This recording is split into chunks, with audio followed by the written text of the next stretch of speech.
नमस्कार मित्रों, एक बार फिर से स्वागत है आपका ज्ञान गंगा आयुर्वेद क्लासेस में। आज हम लोग इंटेस्टाइन के अंतर्गत स्मॉल इंटेस्टाइन के बारे में पढ़ेंगे।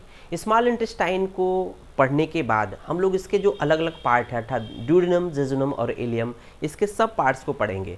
यहाँ पर हम लोग को स्मॉल इंटेस्टाइन किस पॉइंट ऑफ व्यू से पढ़ना है, तो जैसा कि जानते हैं स्मॉल इंटेस्टाइन का जो मेन रोल होता है वो होता है डाइजेशन और एब्जॉर्प्शन। तो डाइजेशन और एब्जॉर्प्शन इंटेस्टाइन में होता है। तो ऐसा कौन सा स्ट्रक्चर्स है या ऐसा कौन सी रचना है इंटेस्टाइन के अंतर्गत जिसकी वजह से इसका जो मेन फूड का डाइजेशन और एब्जॉर्प्शन होता है, तो उस पर हमारा ज़्यादा फोकस होगा इस आज के स्टडी में। तो आइए देखते हैं कि इंटेस्टाइन के बारे में इन जनरल स्टडी और उसका स्पेसिफिक फीचर्स देखेंगे कि जिसकी वजह से डाइजेशन एब्जॉर्प्शन प्रॉपर तरीके से होता है। देखते हैं स्मॉल इंटेस्टाइन की बात करते हैं। स्मॉल इंटेस्टाइन जैसा कि इसका नाम है स्मॉल इंटेस्टाइन, अर्थात इसकी जो लेंथ होती है वो होती है 6 मीटर। तो देखेंगे कहाँ से कहाँ तक होता है स्मॉल इंटेस्टाइन। हम लोगों ने इंटेस्टाइन पढ़ा था, तो देखेंगे एक्सटेंशन कहाँ से कहाँ होता है, from pylorus to the ileocecal junction. तो हम लोगों ने देखा था कि पाइलोरस अर्थात ये किसका पार्ट होता है, पाइलोरस अर्थात पाइलोरिक एंट्रम। पाइलोरस अर्थात पाइलोरिक एंट्रम देखा जाए तो ये स्टमक का जो पार्ट होता है, इसोफेगस इसके ऊपर होता है, उसके बाद ये डायलेटेड पार्ट स्टमक होता है। स्टमक का जो लास्ट एंड होता है, पार्ट होता है, इसको बोलते हैं पाइलोरस या पाइलोरिक एंट्रम। वहाँ से उसके बाद आप लोग का स्मॉल इंटेस्टाइन का जो ड्यूडेनल पार्ट शुरू होता है। देखेंगे ये वाला पार्ट स्मॉल इंटेस्टाइन का ड्यूडेनम है। तो ड्यूडेनम के बाद जो है ये पार्ट जेजुनम है। जेजुनम के बाद जो होता है कि ये इलियम वाला पार्ट आ जाता है, इलियम। और इलियम एंड होता है किसमें, सीकम में जाके मिलता है। इलियम जो कि लार्ज इंटेस्टाइन के सीकम में जाके मिलता है, इसलिए यहाँ पर एक जंक्शन बनता है, एक जंक्शन या मीटिंग पॉइंट बोलता है लार्ज इंटेस्टाइन और स्मॉल इंटेस्टाइन का, इसको बोलते हैं इलियोसिकल जंक्शन। तो जो स्मॉल इंटेस्टाइन का एक्सटेंशन कहाँ से कहाँ तक है, तो क्लियर कट देख रहे होंगे कि ये पाइलोरस से लेकर इलियोसिकल जंक्शन तक ये जो पूरा लूप है, कन्वोल्यूटेड रूप है, that is called small intestine. इसके बाद देखते हैं लेंथ की बात करेंगे तो 6 मीटर लॉन्ग होती है, जैसा कि हम लोगों ने पहले भी बात कर चुके हैं। ये 6 मीटर लंबी होती है, जिस हिसाब से ये कन्वोल्यूटेड होता है, ये बहुत ही ज़्यादा कन्वोल्यूटेड होता है, इसलिए ये लेंथ कम एरिया में बहुत ज़्यादा, इसको जब खींचेंगे तो बहुत लंबी एक चेन बन जाएगी 6 मीटर की। तो देखेंगे 6 मीटर मेल में ज़्यादा होता है इन कंपेरिजन टू फीमेल। तो ये भी है कि अगर ये मेल में 6 मीटर से हो सकता है थोड़ा सा ज़्यादा हो, फीमेल में हो सकता है 6 मीटर से थोड़ा सा कम हो। तो इसका मतलब मेल में थोड़ा सा लेंथ ज़्यादा होता है और फीमेल में कम होता है। एक और बात यहाँ पर ध्यान रखने वाली बात है कि ग्रेटर इन कैडवर जो 6 मीटर ये जो लेंथ होता है लिविंग बॉडी की तुलना में, जैसे किसी व्यक्ति का जो इंटेस्टाइन होता है, किसी भी पर्सन का इंटेस्टाइन का जो स्मॉल इंटेस्टाइन का लेंथ अगर लिविंग की कंडीशन में जो लेंथ होती है, अगर वो व्यक्ति मर जाता है तो कैडवर के कंडीशंस में जो होता है greater in cadaver due to loss of tone than in living. तो उसके जीवित कंडीशन की तुलना में उस कैडवर की कंडीशन में, उसी व्यक्ति के कैडवर में उसकी लेंथ बढ़ जाती है। क्यों? क्योंकि जो मसल की टोन होती है वो समाप्त हो जाती है। तो due to loss of tone than in living, तो लिविंग की तुलना में जो मसल में टोन होती है वो समाप्त हो जाती है, जिसकी वजह से कैडवर में इसकी लेंथ बढ़ जाती है। आइए देखते हैं, इसको मेनली 2 पार्ट में डिवाइड किया गया स्मॉल इंटेस्टाइन को। तो 2 पार्ट में किस तरह से डिवाइड किया गया देखेंगे। An upper part and lower part. पहला पार्ट है अपर पार्ट, दूसरा पार्ट है लोअर पार्ट। देखते हैं अपर पार्ट की क्या विशेषता होती है और कौन सा पार्ट है। अपर पार्ट क्या होता है, फिक्स्ड होता है, फिक्स्ड पार्ट है और इसको ड्यूडेनम बोलते हैं। अपर पार्ट क्या है, फिक्स्ड है, ड्यूडेनम बोलते हैं। इसकी लेंथ कितनी होती है, ये ज़्यादा इंपॉर्टेंट है। अपर पार्ट की लेंथ कितनी होती है, लगभग 25 सेंटीमीटर होती है। इसका मतलब अपर पार्ट बहुत छोटा सा पार्ट है और इसकी जो लेंथ होती है 25 सेंटीमीटर होती है, उसको हम लोग ड्यूडेनम बोलते हैं। ये फिक्स्ड होता है। फिक्स इसलिए भी होता है कि ये जो ड्यूडेनम होता है ये सी शेप ड्यूडेनम है। यहाँ पर क्या होता है कि हेड ऑफ पैंक्रियाज जो होता है अटैच होता है, जिसके टेल पर स्प्लीन पाया जाता है। तो हेड ऑफ पैंक्रियाज देख रहे होंगे, हेड ऑफ पैंक्रियाज जिसमें सस्पेंडेड होता है, उसके सी शेप में हेड ऑफ पैंक्रियाज जाके फिक्स हो जाता है। तो सी शेप में हेड ऑफ पैंक्रियाज जो है फिक्स हो जाता है, जिसकी वजह से ये ड्यूडेनम जो होता है, जो अपर पार्ट होता है, ये अपर पार्ट कहलाएगा। यहाँ से लेकर यहाँ तक ये क्या होता है, फिक्स्ड होता है। तो यहाँ से लेकर यहाँ तक जो है ड्यूडेनम अपर पार्ट होता है, फिक्स्ड होता है। अब आइए देखते हैं सेकेंड पार्ट क्या है, तो लोअर पार्ट। मतलब ड्यूडेनम के जस्ट बाद की जो भी स्थिति है उसके बारे में क्या कर रहा है कि लोअर पार्ट मोबाइल होता है था, तो लोअर पार्ट क्या होता है, मूवेबल होता है, एक स्थान से दूसरे स्थान पर मूव करते रहता है। Forming a very long convoluted tube, जैसा कि देख रहे हैं ये तो बिल्कुल स्ट्रेट है, बहुत ज़्यादा कन्वोल्यूटेड नहीं है। इसके बाद देखेंगे बिल्कुल ट्यूब हम लोगों ने कम ही बनाया है, ये देखेंगे लॉन्ग कन्वोल्यूटेड ट्यूब। क्यों लॉन्ग है, क्योंकि इसका ये जब 6 मीटर टोटल स्मॉल इंटेस्टाइन है, इसका जो अपर पार्ट ओनली 25 सेंटीमीटर है, तो लगभग 6 मीटर पूरा पूरा क्या है, बिल्कुल आपस में उलझी हुई रचना होती है, that is called lower mobile part forming a very long convoluted tube. अब देखेंगे इस लोअर पार्ट को भी हम लोग दो पार्ट में डिवाइड करेंगे, जो लोअर पार्ट है उसको भी हम लोग दो पार्ट में डिवाइड करेंगे। तो अपर 2/5 दैट इज कॉल्ड जेजुनम। तो सबसे पहले देखेंगे ड्यूडनम के बाद जो रेस्ट ऑफ द पार्ट था उसको हम लोगों ने लोअर पार्ट बता दिया। लोअर पार्ट भी दो पार्ट में डिवाइड होता है, तो इसके देखेंगे इस लोअर पार्ट का जो अपर 2/5 होता है, जो अपर 2/5 जो होता है ये क्या कहलाता है, जेजुनम। अपर 2/5 कॉल्ड जेजुनम, जबकि लोअर 3/5 मीन्स लोअर का इस ड्यूडनम के बाद लोअर पार्ट का अपर 2/5 क्या कहलाएगा, जेजुनम, और इस लोअर पार्ट का ही लोअर 3/5 जो क्या कहलाएगा, इलियम। तो लोअर 3/5 क्या कहलाएगा, इलियम। तो ये जेजुनम क्या है, 2/5 है अपर, और ये क्या है, 3/5 है लोअर, ठीक है ना। तो लोअर का 2/5 अपर एंड 3/5 लोअर ये इलियम कहलाएगा, ये जेजुनम कहलाएगा। तो ये बात क्लियर हो गई, जो कि हम लोग मेनली तीन पार्ट में इन जनरल देखते हैं। इसमें स्मॉल इंटेस्टाइन के 3 पार्ट्स होते हैं, duodenum, jejunum in ileum. But ये 2 पार्ट में पहले डिवाइड होता है, अपर पार्ट फिक्स होता है, लोअर पार्ट मोबाइल होता है। तो ध्यान रखिएगा ड्यूडेनम फिक्स होता है, जबकि जेजुनम इलियम क्या होता है, मोबाइल होता है। अब आइए देखते हैं इसके थोड़ा सा डिटेल देखते हैं, इसके फंक्शन को देखते हैं। फंक्शन क्या है स्मॉल इंटेस्टाइन का, हम लोग जानते हैं पहले से कि इसका फंक्शन क्या है, डाइजेशन एंड एब्जॉर्प्शन। तो इसका मेन फंक्शन क्या है, डाइजेशन और एब्जॉर्प्शन, अर्थात फूड का पाचन कराना है, साथ ही साथ जो एब्जॉर्ब जो पाचक रस बन रहा है उसको एब्जॉर्ब कराना है, एब्जॉर्ब कराने के बाद पूरे बॉडी में सर्कुलेट करना है हार्ट के थ्रू।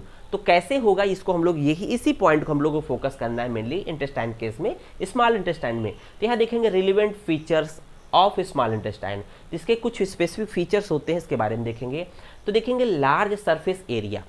तो पहली चीज़ है कि डाइजेशन और एब्जॉर्प्शन हो रहा है, तो इसका मतलब कि इसका एक स्पेसिफिक फीचर है लार्ज सरफेस एरिया बन रहा है। तो कैसे हो रहा है लार्ज सरफेस एरिया, उसके कौन कौन से फैक्टर है उसके बारे में देखेंगे। For absorption of digested food, जो भी फूड डाइजेस्ट हुआ उसके एब्जॉर्प्शन के लिए क्या चाहिए, उसके लिए लार्ज सरफेस एरिया प्रोवाइड करता है इंटेस्टाइन। कैसे प्रोवाइड करता है, देखेंगे ग्रेट लेंथ। पहले कंडीशंस है कि इसकी लेंथ कितनी होती है, लगभग 6 मीटर के आसपास होती है। तो लेंथ बहुत बड़ी होने की वजह से यहाँ पर डाइजेस्टेड फूड का एब्जॉर्प्शन होता है। साथ ही साथ क्या होता है, दूसरा point, presence of circular folds of mucus membrane. Very very important है, presence of circular folds of mucus membrane, comma ये देखेंगे कामा विलाई, या जिसको विलस भी बोलते हैं, कामा माइक्रोविलाई। तो यहाँ पर 3 स्ट्रक्चर्स और है। पहला पॉइंट है लार्ज सरफेस एरिया के लिए, पहला पॉइंट है कि ग्रेट लेंथ होती है, एक तो 6 मीटर लंबी होती है। दूसरा पॉइंट है 6 मीटर लंबी होने के बावजूद भी क्या होता है, उसमें जो म्यूकस मेम्ब्रेन होते हैं उसके कुछ सर्कुलर फोल्ड्स होते हैं ऑफ म्यूकस मेम्ब्रेन, और कुछ विलाई होते हैं और कुछ माइक्रोविलाई होते हैं। तो इसी 3 पॉइंट्स को हम लोग यहाँ पर फोकस करेंगे। यहाँ पर जो भी पॉइंट्स हैं इसी से 3 पॉइंट या और भी अन्य स्ट्रक्चर से इसको ज़्यादा फोकस करेंगे। फिर देखेंगे यहाँ पर हम लोगों ने सबसे पहले हम लोग एक्सप्लेन करेंगे circular folds of mucus membrane. ये क्या होता है, circular folds of mucus membrane. तो देखेंगे ये होता क्या है, पहले इसको समझ लेते हैं, उसके बाद हम इसको डिटेल में पढ़ते हैं। तो यहाँ पर देखेंगे, मान लीजिए कि आपके सामने कहीं कोई एक स्मॉल इंटेस्टाइन का एक कोई पार्ट है। तो ये क्या होता है कि पहले एक तरह से जो देख रहे हैं ये क्या है, इंटेस्टाइन का सेक्शन हमने ले लिया। कहीं से आपने इंटेस्टाइन का कट सेक्शन यहाँ से यहाँ ये उठा लिया, ये पार्ट उठा लिया आपने। तो ये देखेंगे ये कुछ ल्यूमेन इसका अंदर का हो गया। ये इस तरह से आपका स्मॉल इंटेस्टाइन का एक सेक्शन है। यहाँ पर हम लोग ये शो करना चाहते हैं कि जो स्मॉल इंटेस्टाइन की जो वाल होती है, जो 3 लेयर्स वाल होती है, उसका इनर मोस्ट लाइनिंग क्या होता है, वो म्यूकस मेम्ब्रेन है। तो ये पार्ट उसका म्यूकस मेम्ब्रेन हम शो कर रहे हैं। ये पार्ट क्या है, पूरा पूरा म्यूकस मेम्ब्रेन है। म्यूकस मेम्ब्रेन के चारों तरफ जो इंटेस्टाइन की एक तरह से एक्सोथिलियम, मीजोथिलियम, एंडोथिलियम जो 3 लेयर्स होती है वो इसके चारों तरफ है। मीन्स इनर मोस्ट लाइनिंग क्या है, म्यूकस मेम्ब्रेन। अगर हम लोग जैसे बात करें ओरल कैविटी में, जब इस तरह से करते हैं सुबह सुबह, तो व्हाइट एक membrane like structure that is called mucous membrane. ये म्यूकस मेम्ब्रेन जो कि ये पूरा कंटिन्यू क्या होता है, ये इंटेस्टाइन और एनल कैनाल तक जाता है, तो सब जगह म्यूकस मेम्ब्रेन पाया जाता है। तो ये म्यूकस मेम्ब्रेन को हम लोगों ने फोल्ड के रूप में दिखाया, सर्कुलर दिखाया, क्योंकि ये इंटेस्टाइन क्या होती है, एक ट्यूब लाइक स्ट्रक्चर होती है। तो म्यूकस मेम्ब्रेन है। जब म्यूकस मेम्ब्रेन को हम लोग देखेंगे तो ओपन करते, तो यहाँ पर क्या होता है, पहला स्ट्रक्चर क्या है कि presence of circular fold of mucus membrane. इसी म्यूकस मेम्ब्रेन में का कुछ चेंजेज होता है, that is called circular fold. से क्या होता है, तो देखेंगे इसको circular folds of mucus membrane का दूसरा नाम क्या है, प्लीका सर्कुलेरिस। प्लीकी सर्कुलेरिस या वाल्व ऑफ कर्करिंग, प्लीकी सर्कुलेरिस और वाल्व ऑफ कर्करिंग। तो ये किस तरह से है, तो देखेंगे जब इसको हम लोग कट करके ओपन करते हैं, तो इसको हम लोगों ने कट किया, मान लीजिए ये म्यूकस मेम्ब्रेन था, ये म्यूकस मेम्ब्रेन है, तो कुछ इस तरह से है। अब इसको अगर हम देखें, इसमें जो सर्कुलर रिंग किस तरह से होते हैं, तो कुछ हम लोग देखेंगे यहाँ पर। तो यहाँ पर एक मॉडल हम लोग समझाएंगे। ये सर्कुलर रिंग कुछ इस तरह से होते हैं। तो सर्कुलर रिंग इसके अंदर कुछ इस तरह से फिट होंगे, सर्कुलर रिंग कुछ के इसके अंदर कुछ इस तरह से फिट होंगे। ये पार्ट क्या है, प्लीका सर्कुलेरिस या circular folds of mucus membrane. Mucous membrane के द्वारा ही बना हुआ ये स्ट्रक्चर जो कि म्यूकस मेम्ब्रेन से बना होता है, इसके अंदर रहता है, इसके अंदर कुछ इस तरह से बना रहेगा, कुछ इस तरह से बना रहेगा। जब इसको ओपन करते हैं तो देखते हैं कि यहाँ पर कई सर्कुलर फोल्ड्स, अब ये ओपन हो गए, सर्कुलर फोल्ड्स देख रहे होंगे, ये ओपन हो जाएंगे। म्यूकस मेम्ब्रेन का सर्कुलर फोल्ड्स या म्यूकस मेम्ब्रेन ओपन हो गया। ओपन होने के बाद जो सर्कुलर था वो फ्लैट बन गया। तो यहाँ पर देख रहे होंगे सर्कुलर फोल्ड्स कुछ इलांगेटेड स्ट्रक्चर्स हो गया। जब इसको मिला देते हैं तो सर्कुलर फोल्ड्स बन जाता है। अब यहाँ पर देखेंगे कि ये जो प्लीका सर्कुलेरिस और वाल्व ऑफ कर्करिंग है, जिसको हम लोगों ने दिखाया अभी, एक्चुअली ये कहाँ कहाँ होता है, पर्टिकुलर यहाँ पर 3 पार्ट है, ड्यूडेनम, जेजुनम, इलियम। तो किस किस पार्ट में ये सर्कुलर फोल्ड्स होते हैं, ध्यान रखिएगा। सर्कुलर फोल्ड्स जो होते हैं ये हो सकता है कि ये कंप्लीट रिंग के रूप में हो, या हो सकता है इनकम्प्लीट रिंग के रूप में हो। तो हो सकता है ये कंप्लीट रिंग के रूप में हो इस म्यूकस मेम्ब्रेन के अंदर, या हो सकता है कि ये पार्ट कुछ न हो, तो ये इनकम्प्लीट यहाँ से ब्रेक रहेगा, तो कंप्लीट या इनकम्प्लीट के रूप में रहेगा। साथ ही साथ एक और पॉइंट ध्यान देने वाली बात है कि जब ये इंटेस्टाइन कन्वोल्यूटेड है, अर्थात बिल्कुल चिपकी हुई स्ट्रक्चर से, जब उसको खींचेंगे, अगर उसको स्ट्रेट करेंगे, तो उस कंडीशंस में ये सर्कुलर फोल्ड्स है, ये ऐसा नहीं कि ये खत्म हो जाएंगे। ये circular folds do not obliterated, जैसा कि आप पढ़ेंगे, डू नॉट ऑब्लिटरेटेड, अर्थात ये खत्म नहीं होते हैं। चाहे कितना भी खींच लीजिए आप, चाहे इंटेस्टाइन को लेंथ को, पाइप को कितना भी खींच लीजिए लेंथ में, वो खत्म नहीं होगा, बना ही रहेगा, परमानेंट ये सर्कुलर फोल्ड्स होते हैं। तो उसके बारे में बात करेंगे। तो देखते हैं कि जो ये सर्कुलर फोल्ड्स या प्लीका सर्कुलेरिस या वाल्व ऑफ कर्करिंग कहाँ पर होता है, एग्जैक्ट किस पार्ट में होता है। तो begins from second part of duodenum. ये कहाँ से शुरू हो रहा है, ये ध्यान देना जरूरी है कि ये तरह से म्यूकस मेम्ब्रेन का फोल्ड्स होता है, begins from second part of duodenum. तो यहाँ देखेंगे ये ड्यूडेनम के 4 पार्ट होते हैं, first part, second part, third part, fourth part. तो यहाँ पर सेकेंड पार्ट ऑफ ड्यूडेनम से शुरू होता है, तो ड्यूडेनम के सेकेंड पार्ट से शुरू होता है, and to proximal half of jejunum. और कहाँ तक होता है, प्रॉक्सिमल हाफ ऑफ जेजुनम। तो यहाँ पर ड्यूडेनम के सेकेंड पार्ट से शुरू होकर प्रॉक्सिमल हाफ ऑफ जेजुनम यहाँ तक रहता है। मान के चलिए जेजुनम का हाफ पार्ट तक था, जेजुनम के हाफ पार्ट तक कुछ कंडीशंस होती है। यहाँ पर कह रहा है कि ड्यूडेनम के सेकेंड पार्ट से लेकर प्रॉक्सिमल हाफ ऑफ जेजुनम तक ये जो साइज होती है बहुत बड़ी बड़ी साइज होती है।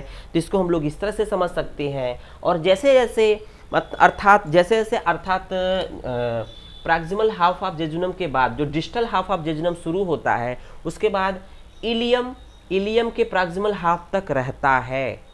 मतलब क्या है कि यहाँ पर देखेंगे कि ये यहाँ से ड्यूडेनम से लेकर जेजुनम के प्रॉक्सिमल हाफ तक, तो ये तो बड़ी बड़ी साइज में रहती है। लेकिन जैसे ही जेजुनम के डिस्टल हाफ से आगे की तरफ बढ़ेंगे, आगे की तरफ बढ़ेंगे, देखेंगे धीरे धीरे ये साइज़ क्या होती है, कम होती जाती है। तो ये देखेंगे बड़ी साइज़ है, ये तो बड़ी साइज़ थी, अब देखेंगे फिर बड़ी के बाद फिर छोटी साइज़ हो जाती है, कि मतलब कि एक तरह से प्रोग्रेसिवली डिक्रीज होती जाएंगी। इसकी थिकनेस जो होती है, रिंग की थिकनेस या फिर रिंग की थिकनेस डिक्रीज होती जाएगी। और कहाँ पर नहीं होती है, इलियम के डिस्टल हाफ में नहीं पाई जाती है। इलियम के डिस्टल हाफ में ये वाल जो म्यूकस मेम्ब्रेन की जो फोल्ड्स होती है, जिसको हम लोग नाम दिया था सर्कुलर फोल्ड्स, वो इलियम के डिस्टल हाफ में नहीं पाई जाती है। इसका मतलब जेजुनम के डिस्टल हाफ से ये धीरे धीरे साइज घटती जाएगी और इलियम के प्रॉक्सिमल हाफ तक तो रहेगी, उसके बाद इलियम के डिस्टल हाफ तक नहीं पाई जाएगी। तो ये आपको समझ में आ गया होगा।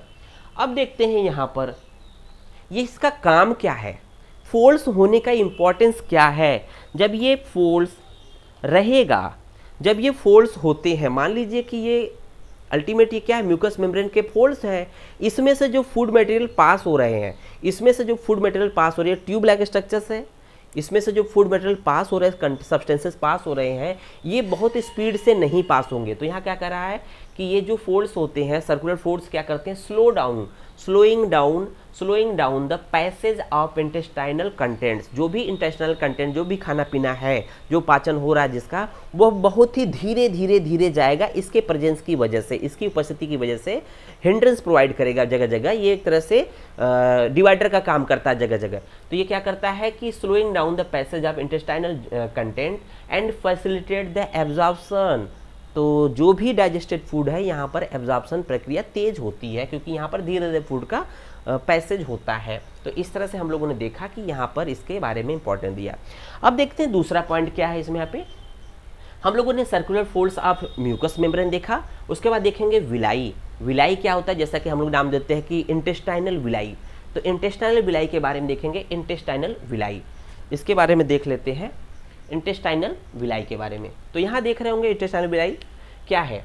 Intestinal villi are finger like projections of mucus membrane. तो म्यूकस मेम्ब्रेन, इसी म्यूकस मेम्ब्रेन के ऊपर क्या होता है, फिंगर लाइक प्रोजेक्शंस होते हैं। तो ये फिंगर लाइक प्रोजेक्शंस इसी सरफेस से उभरे हुए, इसी सरफेस से ये म्यूकस मेम्ब्रेन है। एक तरह से ट्यूब लाइक स्ट्रक्चर है म्यूकस मेम्ब्रेन, क्योंकि लूमेन के चारों तरफ लाइनिंग है, अंदर की तरफ उसकी लेयर है इंटेस्टाइन के। तो ये म्यूकस मेम्ब्रेन को हम लोगों ने ओपन कर दिया। जो ओपन करते तो यहाँ पर क्या होता है, ये कुछ इस तरह से यहाँ पर ये फिंगर लाइक प्रोजेक्शंस होते हैं। तो ये फिंगर लाइक प्रोजेक्शंस होते हैं, that is called intestinal villi. देखेंगे finger like projections of mucus membrane. उसके बाद क्या कर रहा है कि they give the surface of intestinal mucosa as a velvety appearance. तो वेलवेटी अपीयरेंस, जैसे वेलवेट का कपड़ा होता है, मखमली कपड़ा होता है, तो ये जो म्यूकस मेम्ब्रेन को एक वेलवेटी अपीयरेंस प्रोवाइड करता है अगर इसके ऊपर फिंगर लाइक प्रोजेक्शन बहुत ही सॉफ्ट, जो ये प्रोजेक्शन बहुत ही सॉफ्ट है, ऐसा नहीं कि बहुत हार्ड है, ये बहुत ही सॉफ्ट होते हैं। इसकी उपस्थिति की वजह से ये फिंगर लाइक प्रोजेक्शन क्या होता है, ये मान के चलिए कि अगर इसमें धागे अटैच कर दें और ये चारों तरफ होंगे, फिंगर लाइक प्रोजेक्शन क्या होंगे कि ये इसका एक बीच में सेंटर होगा, तो सेंटर की तरफ ये चारों तरफ से सेंटर की तरफ ये रहेंगे, इनका जो एक तरह से डायरेक्शन होगा टुवर्ड्स सेंट्रल रहेंगे। तो ये फिंगर लाइक प्रोजेक्शन जो होते हैं म्यूकस मेम्ब्रेन को, जब उसको ओपन करते हैं, इसके ऊपर कोई कंटेंट पास होता है, तो उसका जो टच होता है वो वेलवेटी होता है, अर्थात मखमली टच होता है, बहुत हार्ड टच नहीं, वेलवेटी अपीयरेंस देता है किसको, एक तरह से इंटेस्टाइनल म्यूकोजा को। तो इंटेस्टाइनल म्यूकोजा को इसके ऊपर फिंगर लाइक प्रोजेक्शन उसको वेलवेटी अपीयरेंस प्रोवाइड करता है। फिर देखेंगे they are large and numerous in duodenum. तो ये इसकी संख्या या इसकी जो नंबर कहाँ ज़्यादा होती है, तो देखेंगे they are large and numerous. They are बड़े साइज में, एंड न्यूमरस मतलब कई संख्या में होते हैं, इन ड्यूडेनम एंड जेजुनम। तो ड्यूडेनम और जेजुनम में तो इसकी संख्या ज़्यादा होती है, साथ ही साथ ये बड़े साइज के होते हैं, and but are smaller and fewer in ileum. जबकि इलियम में क्या होती है, इसकी संख्या कम हो जाती है और नंबर और साइज भी घट जाती है। फिर देखेंगे they increases the surface area of small intestine. Simply हम कह रहे हैं कि अगर ये म्यूकस मेम्ब्रेन है, म्यूकस मेम्ब्रेन का सर्कुलर फोल्ड्स तो अपनी जगह है ही, साथ ही साथ इसमें अगर इसी म्यूकस मेम्ब्रेन का अगर कोई स्ट्रक्चर म्यूकस में ये ऊपर की तरफ उठ के आ रहा है फिर नीचे जा रहा है, फिर एक स्ट्रक्चर ऊपर गया फिर नीचे गया, उसी तरह से ऊपर गया नीचे गया, पूरे इस सरफेस पे अगर है तो क्या कर रहा है, सरफेस एरिया बढ़ा रहा है। तो क्या कह रहा है, कितना सरफेस एरिया बढ़ाएगा, तो कह रहा है कि they increases the surface area of small intestine by 8 times. देखेंगे 8 गुना स्मॉल इंटेस्टाइन का अगर देखा जाए तो ये फिंगर लाइक प्रोजेक्शन इतना ज़्यादा होते हैं कि ये टोटल सरफेस एरिया कितना गुना बढ़ा देते हैं, 8 टाइम्स। ये इंपॉर्टेंट पॉइंट है। तो यहाँ पर देखेंगे कि हम लोगों ने यहाँ पर एक स्ट्रक्चर ड्रा किया है। यहाँ पर देखेंगे ये एक तरह से हम लोगों ने कट सेक्शन है, ये सर्कुलर स्ट्रक्चर्स, इसको हम लोगों ने ओपन कर दिया है। सर्कुलर स्ट्रक्चर्स था, ओपन कर दिया, इस पर फिंगर लाइक प्रोजेक्शन हम लोगों ने दिखाया है। तो यहाँ पर देखेंगे ये म्यूकस मेम्ब्रेन, ऊपर की तरफ म्यूकस मेम्ब्रेन, उसके नीचे सब म्यूकस और मतलब म्यूकोजा लेयर है अर्थात म्यूकस मेम्ब्रेन, उसके नीचे सब म्यूकोजा मतलब उसके इंटेस्टाइन की जो 3-4 वाल होती है उसके 1 बाई 1 है। तो यहाँ पर देखेंगे हम लोगों ने सबसे पहले एक फिंगर लाइक प्रोजेक्शन दिखाया, दैट इज कॉल्ड विलाई। ये है इंटेस्टाइनल विलाई। इंटेस्टाइनल विलाई है, यहाँ पर इंटेस्टाइनल विलाई है। और यहाँ पर देखेंगे यहाँ पर इसके इंटेस्टाइनल विलाई के ऊपर, इंटेस्टाइनल विलाई के ऊपर कुछ और स्ट्रक्चर्स है जिसको हम लोग क्या नाम देंगे, एपिथेलियल सेल्स होती है, जिसको हम लोगों ने क्या नाम दिया है कि वो है आपका माइक्रोविलाई। मतलब विलाई के ऊपर हम लोगों ने पहले वालों को सिर्फ विलाई दिखाया, जबकि इसमें भी ऊपर ये स्ट्रक्चर्स होगा। तो विलाई होती है, विलाई के ऊपर क्या होता है, ये होता है माइक्रोविलाई।